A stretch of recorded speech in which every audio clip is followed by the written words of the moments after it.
La partie la plus dure de tout enterrement. C'est de regarder des gens qui n'ont jamais rien senti faire semblant d'avoir réellement souffert. Je m'appelle Cynthia. J'ai 29 ans.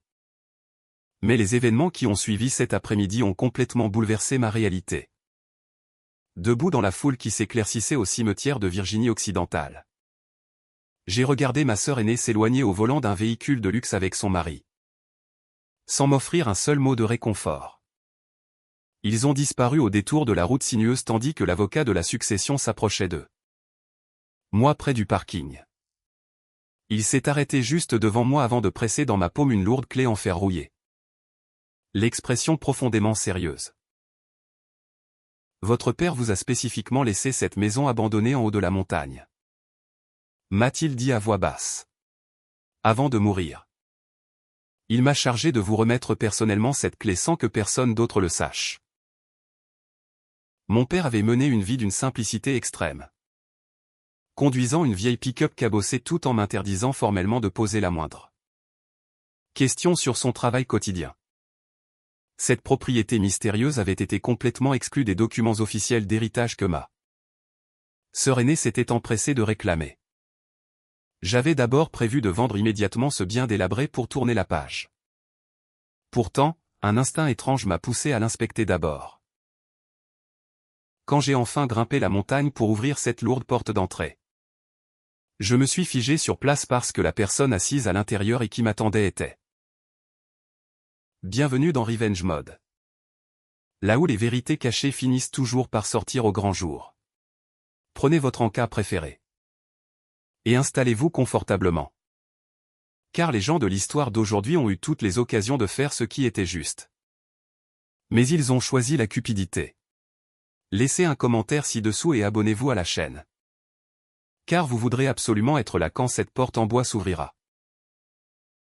Les pneus de la pick-up crissaient lourdement sur le gravier desséché tandis que je m'engageais sur le sentier accidenté qui menait vers le flanc de la montagne appalachienne.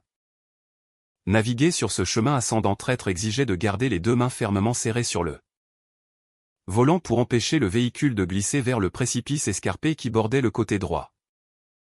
La suspension gémissait bruyamment chaque fois que les pneus franchissaient les profondes ornières creusées par les récentes tempêtes.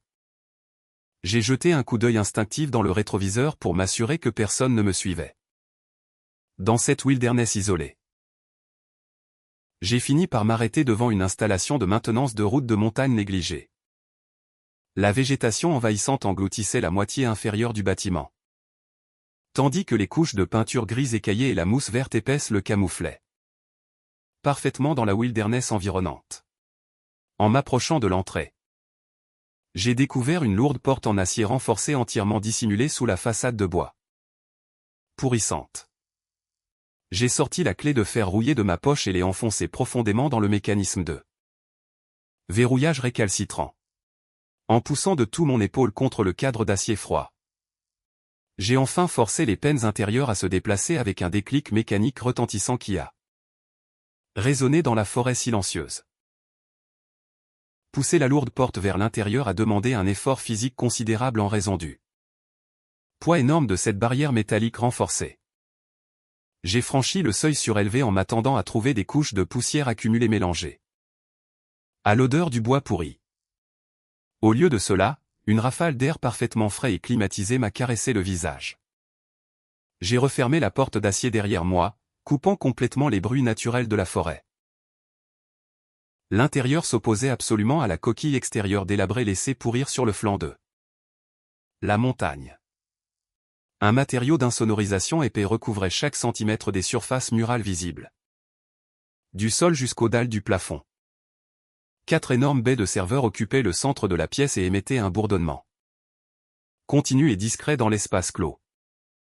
Des voyants bleus clignotaient rapidement sur les panneaux sombres des machines. Une femme était assise patiemment derrière un bureau métallique élégant placé près du mur du fond de la pièce sécurisée. Elle s'est levée d'un mouvement fluide dès que mes bottes ont touché le plancher immaculé. En retirant délibérément ses lunettes de lecture. Elle portait un tailleur parfaitement coupé qui contrastait fortement avec l'environnement rude qui attendait juste derrière la porte d'acier. Son expression restait complètement neutre. sans le moindre signe de surprise face à mon intrusion soudaine dans l'installation cachée. Je m'appelle Kara. A-t-elle déclaré calmement d'une voix qui projetait une pure autorité professionnelle.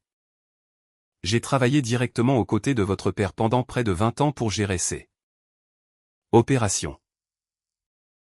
Je suis resté figé près de l'entrée, essayant de digérer l'impossible réalité qui me regardait. Mon père avait passé toute sa vie vêtu d'uniforme de mécanicien taché, en comptant soigneusement sa monnaie au supermarché. Cette installation high-tech n'appartenait tout simplement pas au même univers que l'homme qui m'avait élevé. J'attendais qu'elle me fournisse une explication logique concernant les serveurs clignotants ou le bunker caché. Kara n'a offert aucune longue explication sur l'équipement qui nous entourait. Elle a simplement tendu le bras à travers le bureau métallique et fait glisser vers moi une épaisse enveloppe manille scellée. J'ai forcé mes pieds à traverser la pièce pour réduire la distance entre nous. L'enveloppe m'a paru inhabituellement lourde une fois que je l'ai prise. Briser le gros seau de cire a exigé que j'enfonce mon ongle dans la matière durcie jusqu'à ce que le rabat s'ouvre enfin. J'ai penché l'enveloppe pour laisser le contenu glisser sur la surface métallique lisse. 3 objets distincts reposaient sur le bureau, attendant d'être découverts. J'ai ramassé une lourde clé USB en métal ainsi qu'une seconde clé en argent portant un numéro de série complexe. J'ai déplié avec précaution le morceau de papier blanc plié et j'ai immédiatement reconnu l'écriture cursive familière de mon père au centre de la feuille. Si vous lisez ces mots en ce moment, cela signifie que je n'ai plus eu le temps de vous dire la vérité moi-même. J'ai relu cette seule phrase 3 fois, en sentant un poids physique soudain s'abattre sur ma poitrine. J'ai replié le papier en un petit carré et l'ai glissé en sécurité dans la poche de ma veste. J'ai regardé droit dans les yeux de Kara, de l'autre côté de la table métallique, avant de poser la seule question qui comptait à cet instant. Qui était vraiment mon père ?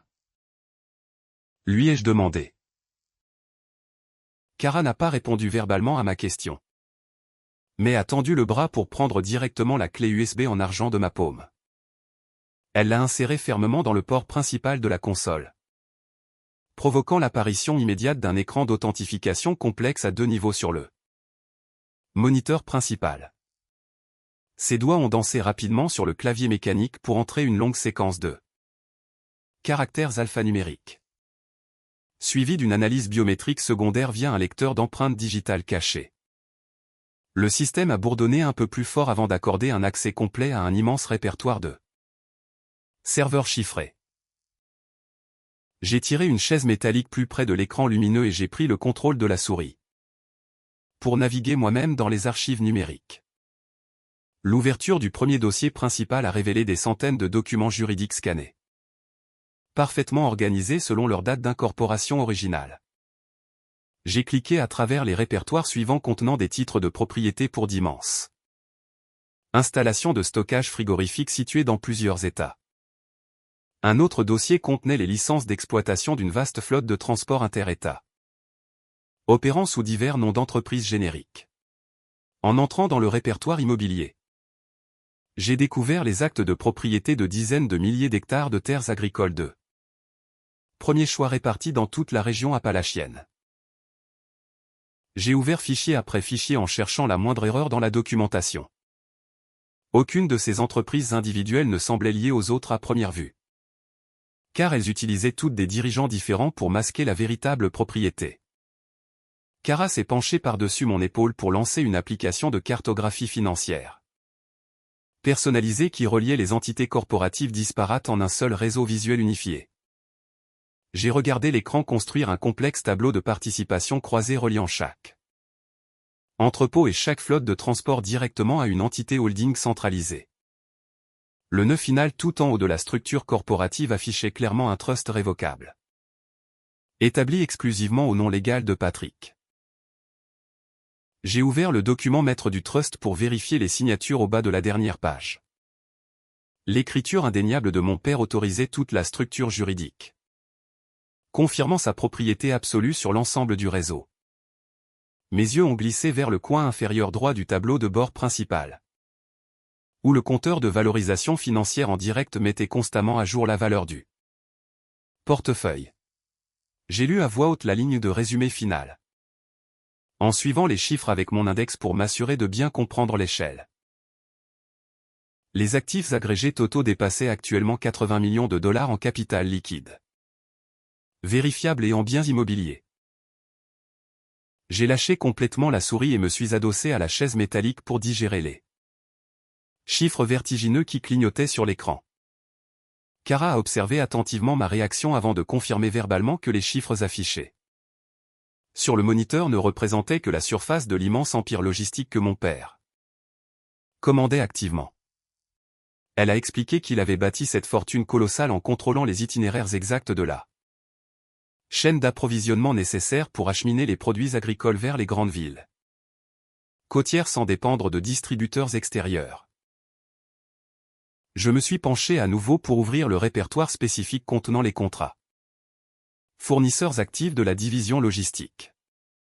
Faire défiler la liste interminable des entreprises de transport partenaires exigées de se concentrer entièrement sur les numéros d'enregistrement corporatif détaillés attachés à chaque manifeste d'expédition. J'ai vérifié les historiques de paiement enregistrés à côté de chaque sous-traitant externe. Ma main s'est figée complètement sur la souris lorsqu'une entité corporative extrêmement familière est apparue près du sommet de la liste des fournisseurs préférés. J'ai immédiatement reconnu cette société écran précise, car mon beau-frère, Mason, utilisait toujours exactement cette structure pour protéger ses investissements privés des obligations fiscales.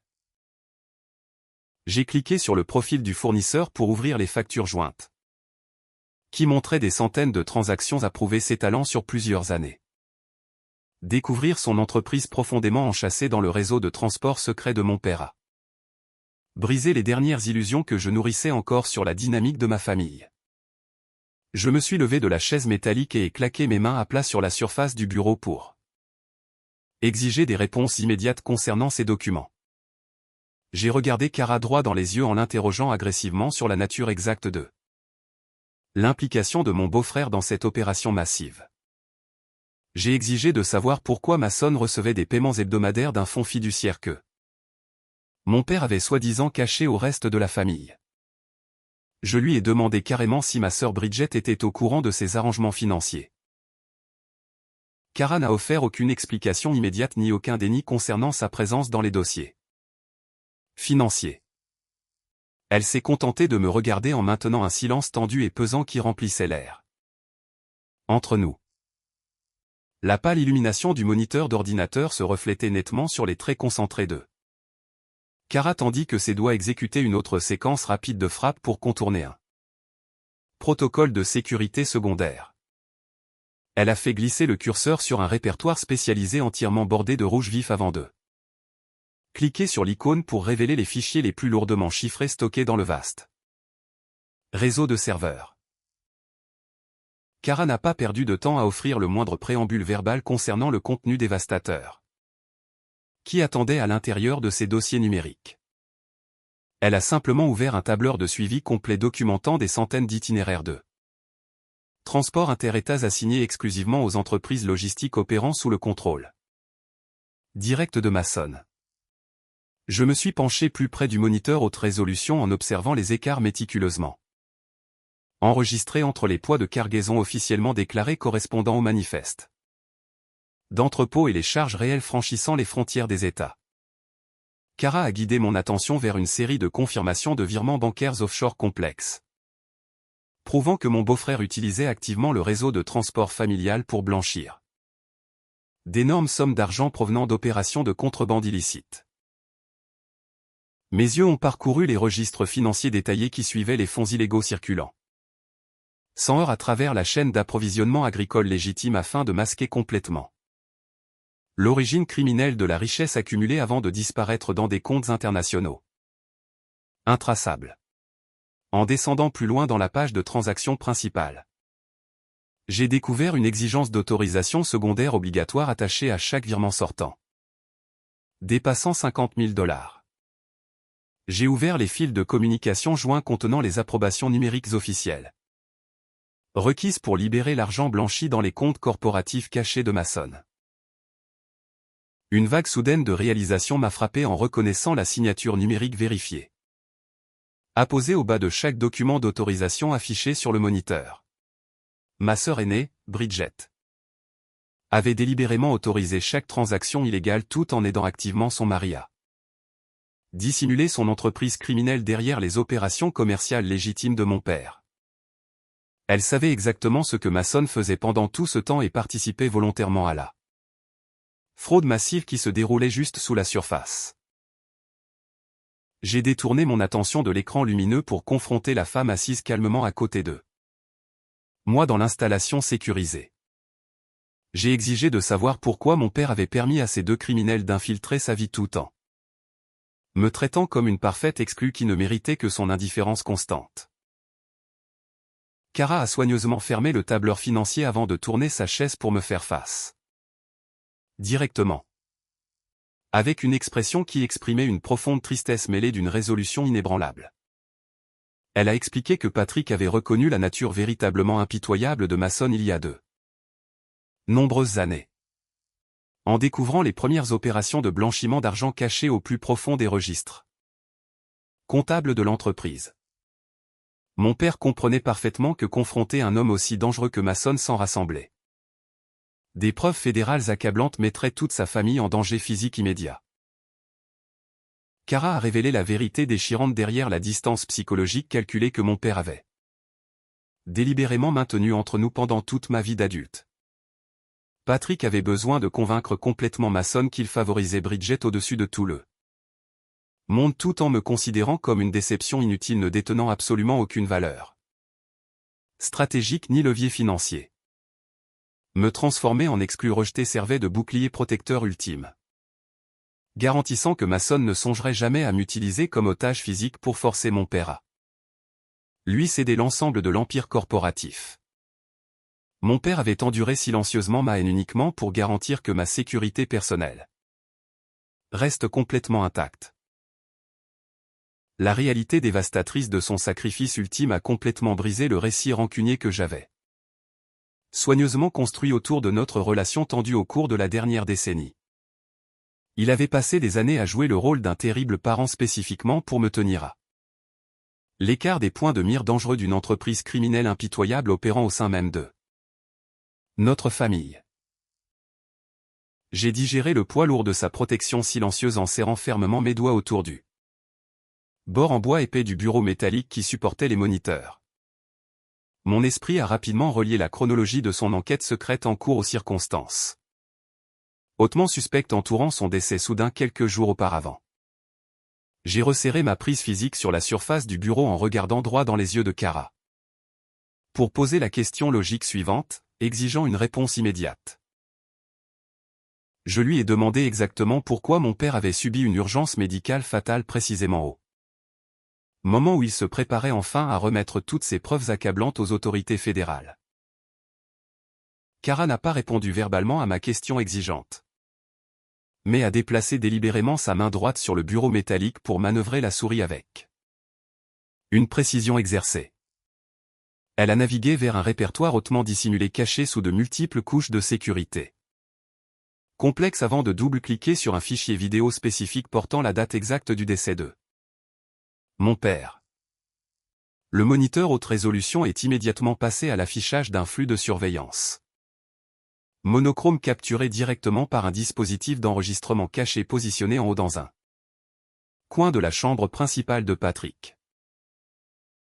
Mes yeux se sont verrouillés sur l'écran lumineux en regardant mon père saisir soudainement le centre de sa poitrine dans une détresse physique évidente et sévère avant de s'effondrer lourdement sur le plancher de bois massif. Il a tendu son bras droit tremblant vers la table de nuit en bois, tentant désespérément d'attraper le médicament cardiaque d'urgence posé près du bord de la table. Le petit flacon de pilule en plastique a basculé de la surface plane pendant sa lutte physique. Désespéré avant d'atterrir à quelques centimètres seulement de ses doigts tendus sur le tapis. Tissé. La lourde porte de la chambre s'est ouverte violemment quelques secondes plus tard, révélant ma sœur aînée Bridget entrant dans l'espace aux côtés de son mari Mason. Mon père a levé les yeux directement vers sa fille aînée en la suppliant silencieusement d'obtenir une assistance médicale immédiate pendant que son événement cardiaque sévère progressait rapidement.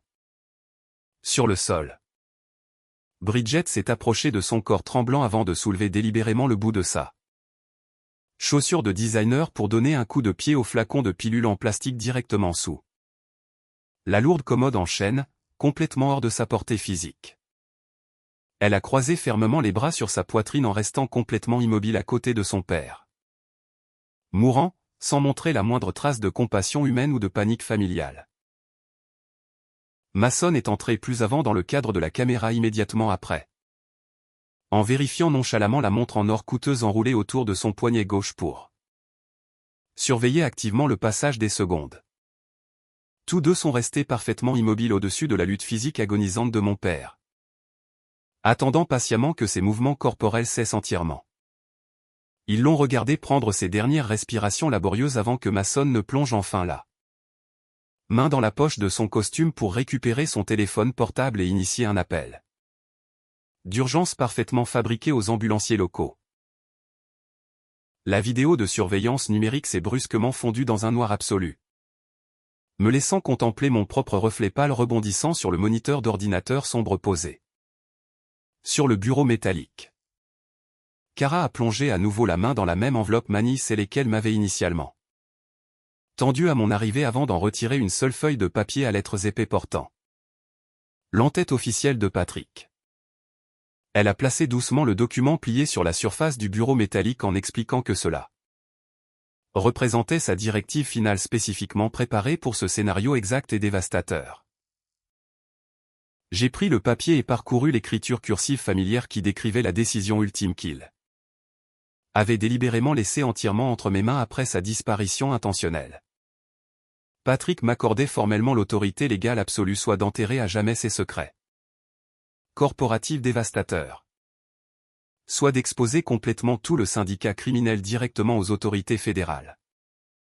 Il avait refusé de forcer ma main dans cette affaire hautement dangereuse tout en faisant confiance à mon jugement personnel pour déterminer le sort final de son immense empire logistique ainsi que le châtiment ultime de ses meurtriers. Pas une seule larme n'est tombée de mes yeux tandis que je digérais l'horrifiante réalité physique capturée à jamais dans ces images de surveillance numérique. La tristesse écrasante que je portais auparavant concernant sa mort soudaine s'est instantanément transformée en une détermination froide et calculée qui a guidé mes prochains mouvements physiques. Délibéré. J'ai plié précisément en deux le papier à lettres épais avant de glisser le document crucial en sécurité dans la poche intérieure de ma veste, à côté des clés métalliques de l'installation sécurisée. Mon esprit a atteint une clarté absolue concernant les étapes exactes nécessaires pour venger correctement le meurtre calculé de mon père, habilement déguisé en urgence médicale naturelle. J'ai tendu le bras à travers la surface du bureau métallique pour prendre le téléphone satellite chiffré reposant près des moniteurs d'ordinateur qui suivaient les réseaux financiers mondiaux. J'ai tenu fermement le lourd appareil de communication dans ma main droite en regardant droit dans les yeux de Kara avec une résolution de fer absolu rayonnant de ma posture rigide.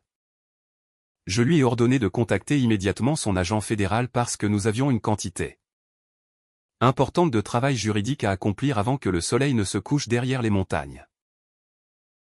Tôt le lendemain matin, tandis que l'agent spécial Evan du bureau fédéral finalisait l'installation physique d'un dispositif d'enregistrement audio dissimulé directement sous le lourd bureau en bois, j'ai pris mon téléphone portable pour composer le numéro personnel de Bridget.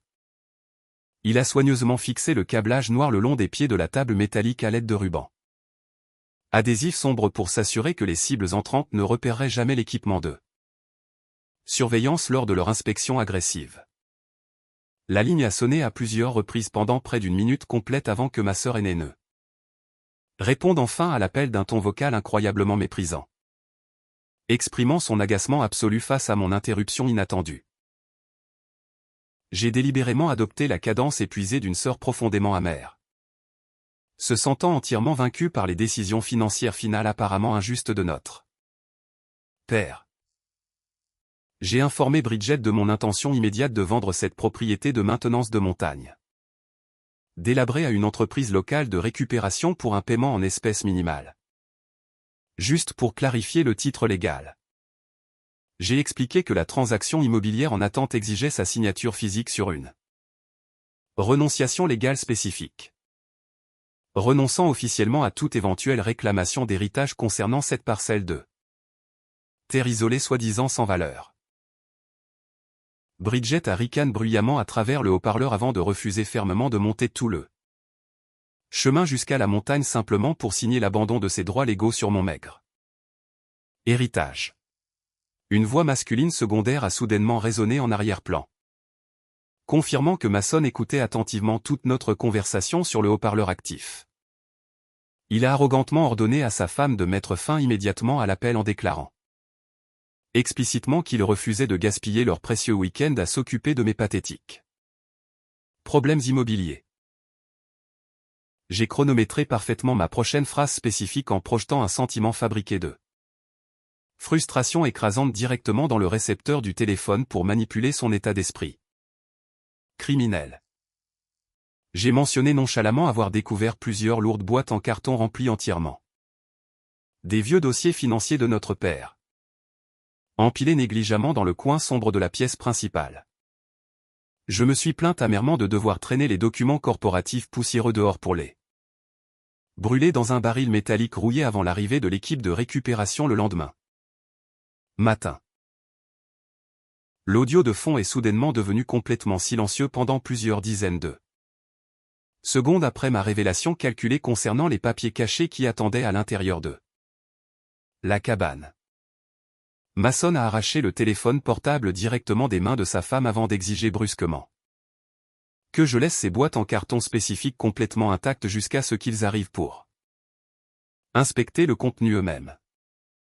Sa paranoïa inhérente combinée parfaitement à son avidité inflexible l'a forcé à assumer automatiquement que mon père avait délibérément dissimulé des actifs financiers précieux ou des preuves légales dangereuses dans ses dossiers abandonnés.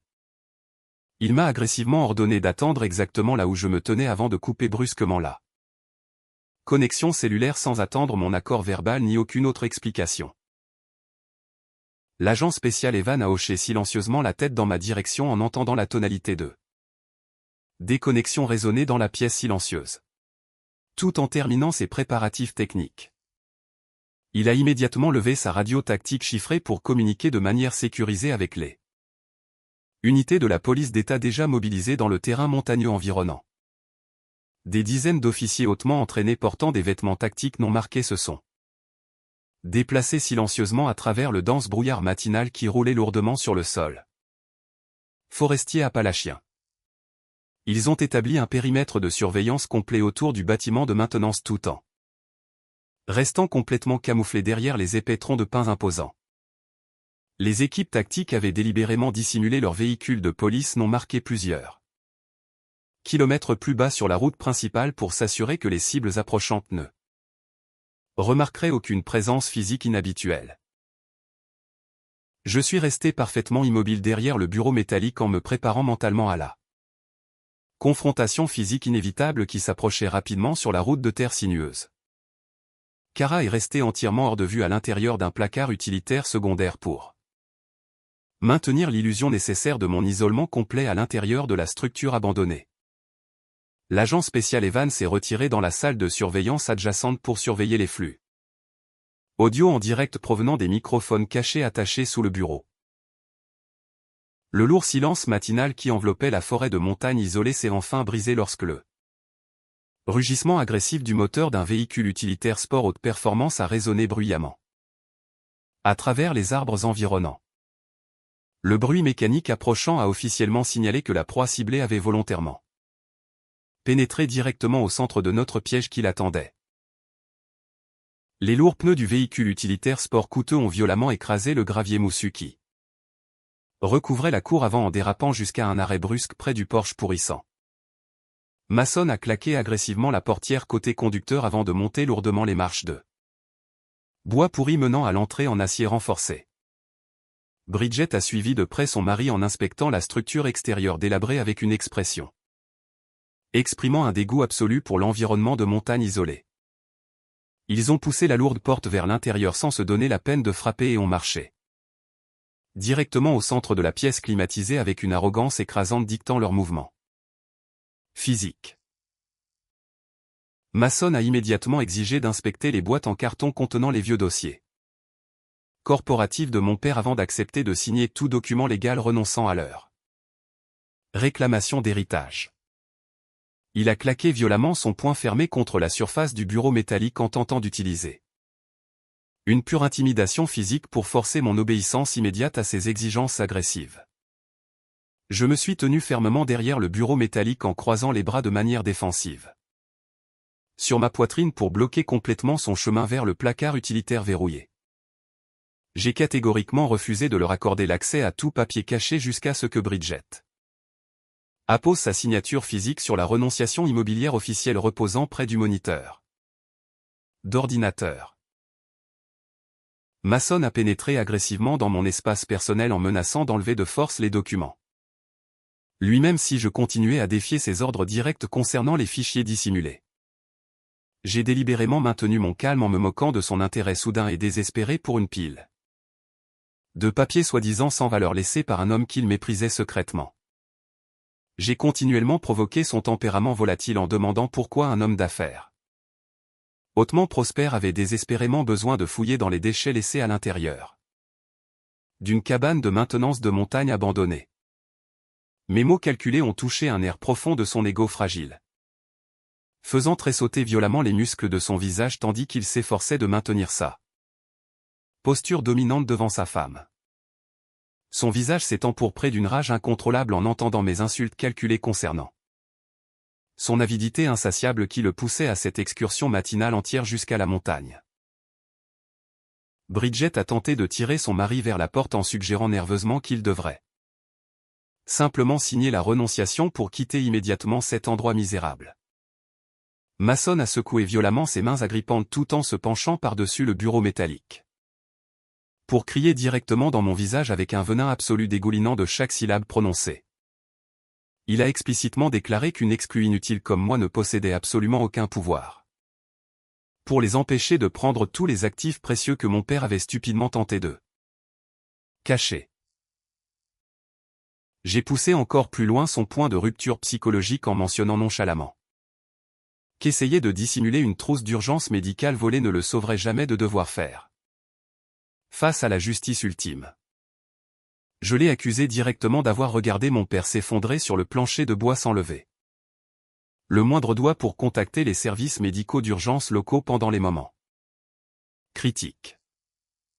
Mason a complètement perdu le reste de son sang-froid en hurlant que mes accusations désespérées ne signifiaient absolument rien sans obtenir de preuves physiques tangibles corroborant mes théories. Ridicule. Il a explicitement crié que la caméra de sécurité obsolète montée dans le couloir ne possédait absolument aucun angle de vue pour enregistrer quoi que ce soit se passant à l'intérieur de la chambre principale. Cet aveu accidentel spécifique a instantanément résonné à travers les microphones cachés montés directement sous le bureau métallique pour fournir une preuve enregistrée indéniable confirmant sa présence physique pendant l'événement médical fatal. Il a volontairement fourni l'aveu verbal exact dont l'agent spécial Evan avait désespérément besoin pour établir fermement sa responsabilité pénale directe concernant le refus intentionnel de soins médicaux vitaux. Sa voix arrogante a rebondi sur les murs insonorisés en confirmant qu'il savait exactement où pointaient les caméras de surveillance au moment précis où mon père avait subi son arrêt cardiaque fatal. Il a efficacement scellé son propre destin en confirmant qu'il se tenait à l'intérieur de cette chambre spécifique, regardant mon père mourir tout en choisissant de refuser toute assistance médicale vitale. La porte en acier renforcé s'est soudainement ouverte violemment tandis que l'agent spécial Evan s'engouffrait dans l'espace clos aux côtés de 3 officiers de police d'État lourdement armés. Les responsables de l'application de la loi ont immédiatement levé haut leur badge doré en lisant à haute voix l'ordre de détention officiel autorisant leur arrestation physique immédiate. L'agent spécial Evan a explicitement ordonné à Mason de placer ses mains directement derrière sa tête en citant les statuts fédéraux spécifiques violés lors de l'exécution de son entreprise criminelle. Mason est resté complètement figé sur place. Son expression faciale arrogante s'effondrant instantanément en pure terreur en réalisant que sa fatale erreur verbale l'avait piégé de façon permanente.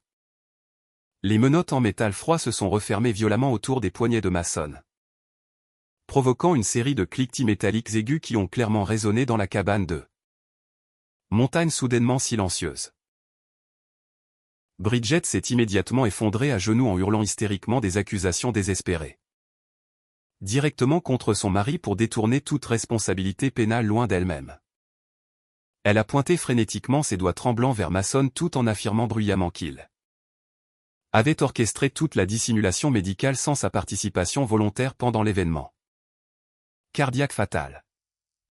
2 officiers de police d'État ont physiquement hissé ma sœur en lui tord des planchers de bois, avant de la faire marcher agressivement dehors vers le fourgon de transport blindé qui attendait à proximité.